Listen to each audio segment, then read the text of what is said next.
In this episode of ZoomerLife. My wish for all of us here is that we all become champions of death, that we really embrace it, that we give ourselves the gift of holding it close, near and dear, so we can live a full and passionate life.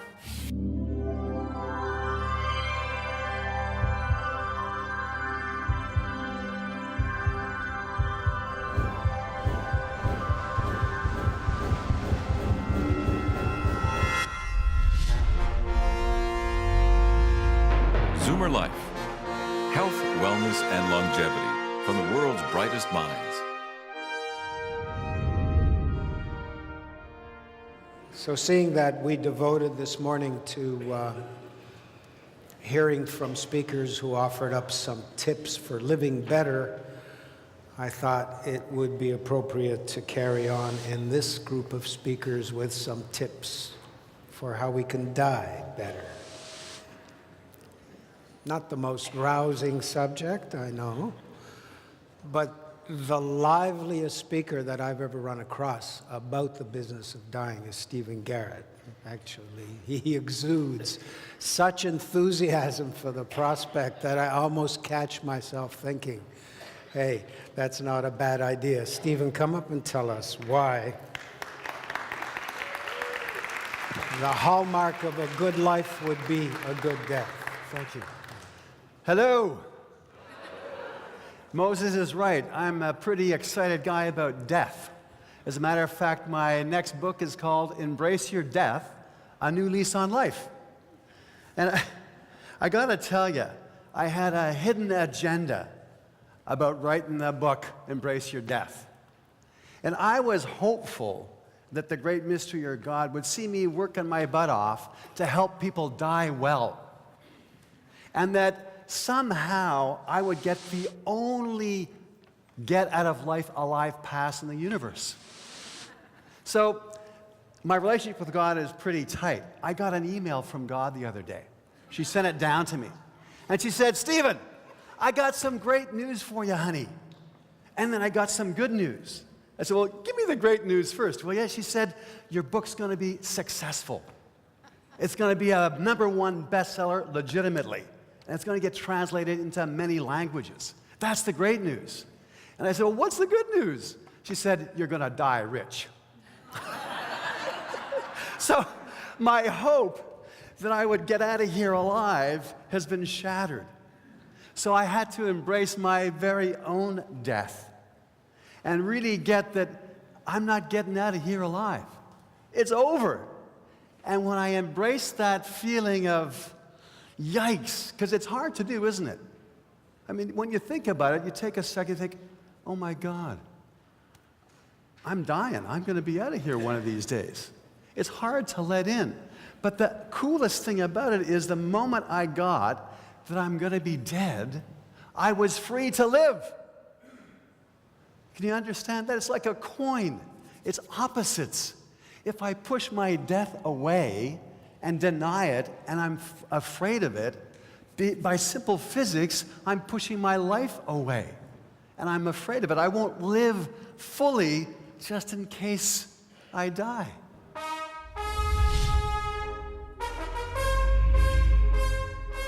Why don't we get this idea as a culture, as a generation, that we could teach each other how to die really well?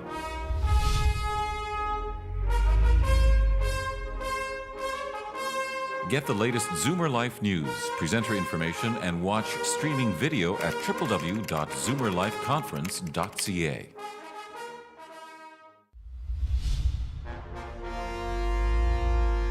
ZoomerLife. Health, wellness, and longevity from the world's brightest minds.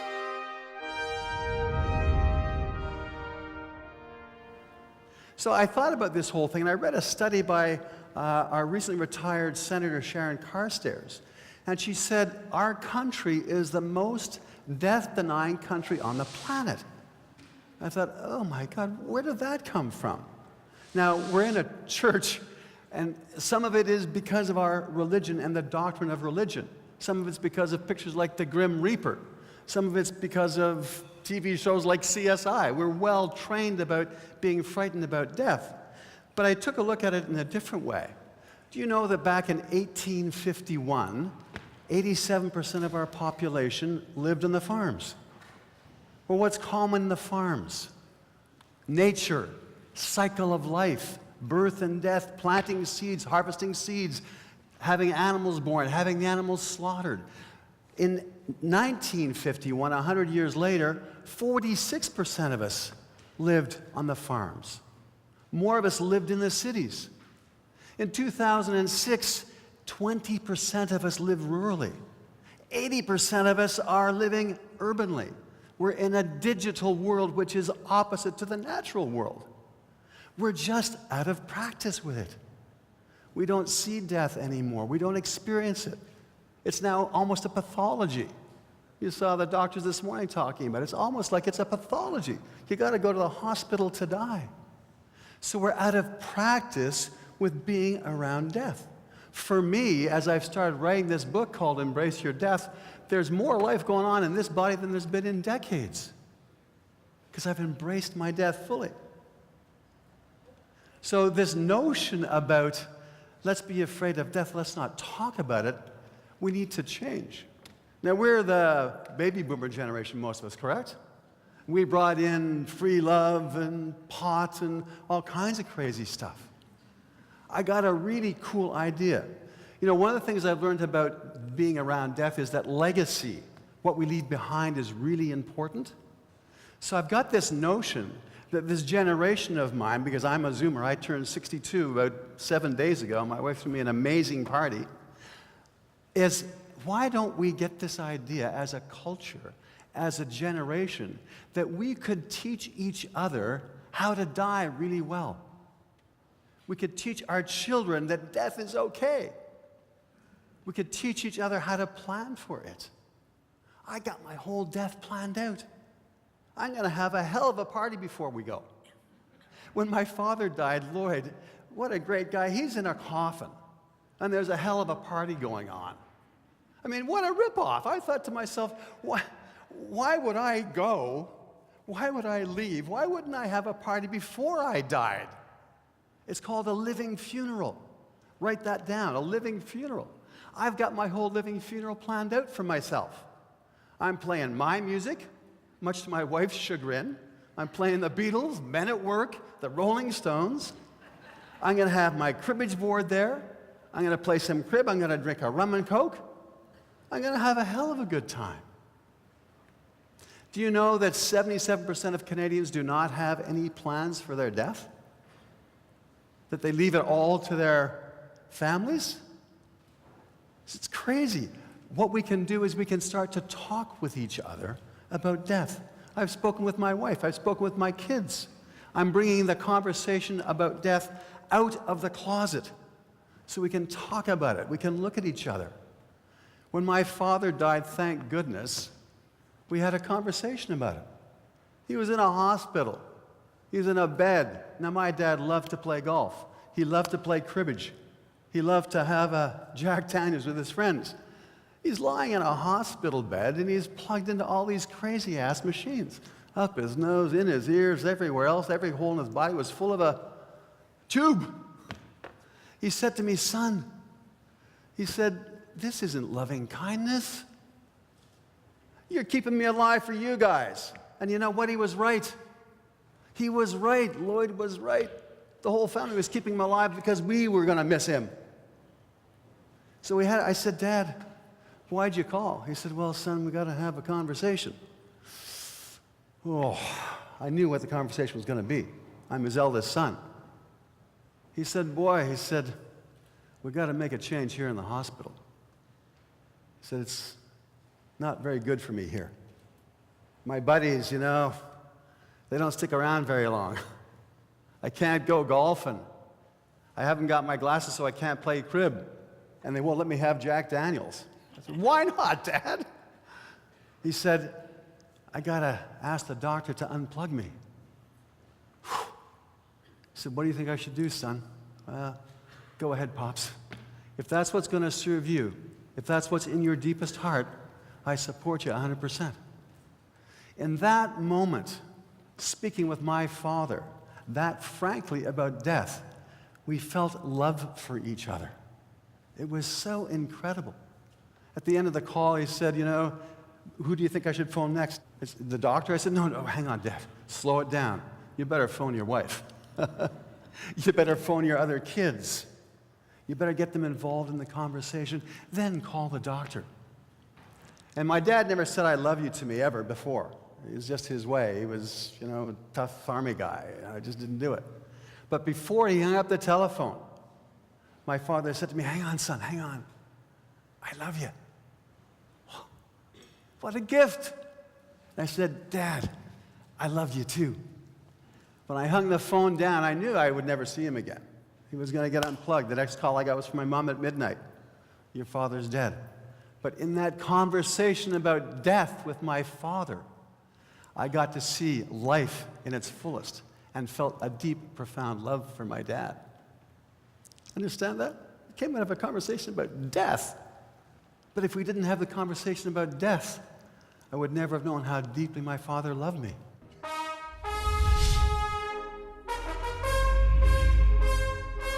I could walk out of here and get hit by a car.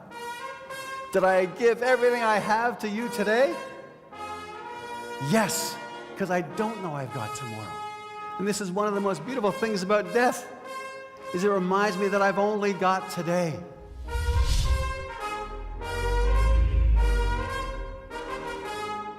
Get the latest ZoomerLife news, presenter information, and watch streaming video at www.ZoomerLifeConference.ca.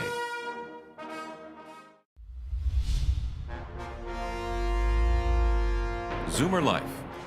Health, wellness, and longevity from the world's brightest minds. So we have an opportunity as a group of Zoomers to have some great conversations about death and about celebration and about joy and about life. And to talk with our spouses honestly about it. And to hold death as an ally, as a friend, as an inspiration. Most of us wait till tomorrow. How many of you kind of put things off till tomorrow? Just raise your hand so I can see. I'm not the only one here. Get them up a little higher because that's exercise, as some of the doctors said. Great. Most of us delay because we think we have a lot of time. I've got a whole life to live. Do you? I don't know when I'm going out, but because I've got my friend Death sitting on my shoulder right here, chatting at me. I'm here. I'm not quite ready yet, but I could go tomorrow. I could walk out of here and get hit by a car. Did I give everything I have to you today? Yes, because I don't know I've got tomorrow. And this is one of the most beautiful things about death, is it reminds me that I've only got today. This moment to give fully. When my sister Jody died back on May the 5th, 1988 at 6:32 in the evening, it was a Friday night, I'll never forget the feeling in my body that I had. It was, oh shit. My sister Jody died and did not know how much I loved her. She didn't know how much I cared for her. She didn't know how crazy I thought she was, because I never told her because I thought I had a whole lifetime with her. I held it back. I delayed living fully. I delayed expressing myself fully because I thought I had more time with her. One of the #1 complaints people have as they're lying on their deathbed in what's called a pre-grief state is they regret the fact that they didn't give themselves more fully to people in their life, that they held back just a little bit. #2 is they're disappointed because they didn't express the happiness that they really felt in their body. I know that one big time. If I'm really, really happy and others are really, really sad, I kind of feel guilty. But on our deathbeds, people say, I wish I had expressed my happiness even more fully. I wish I had have lived my own life instead of the life I thought others wanted me to live. These are all lessons from death that I've learned that I'll just share with you guys. Gosh. I'd love it if we would have these conversations regularly with each other. I don't mean at dinner time every night. I don't mean it for it to be somber or heavy, but to talk about these things that are so inspiring. Anybody here afraid to talk about death openly? Please be honest. Just raise your hand so I can see you. Yeah, it's a little bit scary sometimes.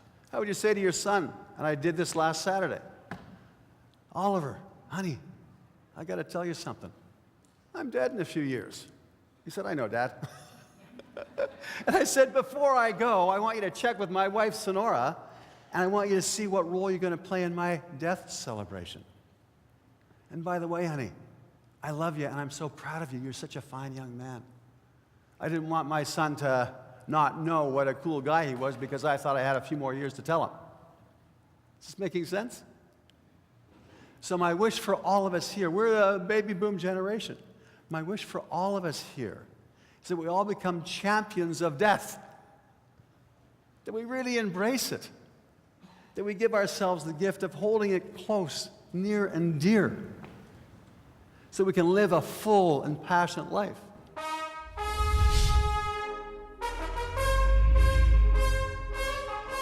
Let's get the idea that we can embrace death as a friend and as an ally.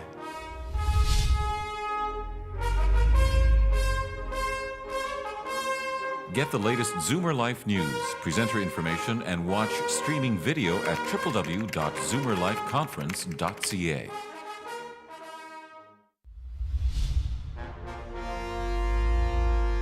ZoomerLife. Health, wellness, and longevity from the world's brightest minds.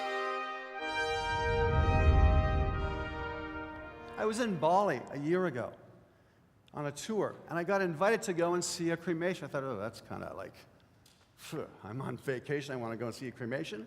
So I went down anyways, and I thought, my God, they've given me the wrong address. There's a party going on here.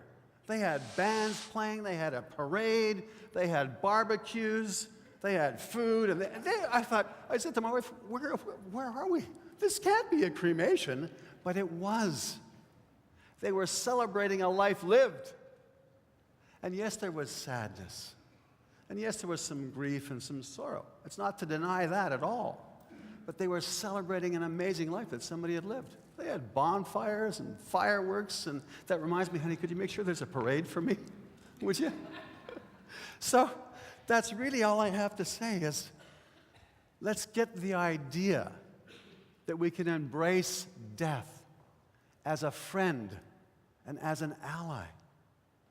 And then we can talk about it openly, and we can describe to our doctors and our caregivers and our loved ones and our friends how we'd like to go out. I don't want any drugs. I don't want to be plugged into any machines. As a matter of fact, when I'm going, honey, take me to a forest and point me to the center, will you? And let me walk in there. I want to die with my friends and my family around me. I don't want to be over-medicated. I want to die with a shit-eating grin on my face. You ever seen Pete Rose slide into home plate at the end of a baseball game? He's got that grin on his face. That's how I intend to go out. I'm going to go running full speed ahead for the rest of my life, and when I'm dead, it's like, yes! What a life that was! Holy smokes! Why not? Absolutely! So what I'd like you all to do is get the idea that you're ambassadors of death. I did this at Idea City about 6 months ago. That you're ambassadors of death. Look, nobody in here is getting out alive. Nobody. I checked in history. Nobody has survived death.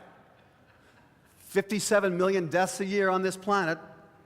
250,000 deaths in Canada every year. 685 deaths. It's a very common thing. We're not getting out alive. Might as well have some fun with it. Might as well get that it's very real. We don't have to deny it. Let's hold it close. Let's love it in a way. And yeah, we'll miss the person who's dead, but that gives us permission to hold them close when they're alive. For me, one of the symptoms in grief is all the things I wished I had said to Harry. All the things I said to Harry that I think I shouldn't have said. So why don't we do that now, day by day by day, fully get across to our friends and family how much we love them, how crazy they are, how much we hate them, the whole 9 yards. So when they're dying or when I'm dying, we can just celebrate. Wouldn't that be a cool idea? Thank you so much for listening. My book's got a very simple title, Embrace Your Death. It'll be out in the spring of 2012.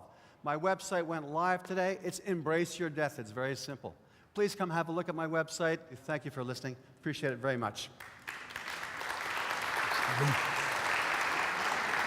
Stephen, this is what Woody Allen said about embracing his death. He said, "I'm not afraid of dying. I just don't want to be there when it happens." Thank you, Moses.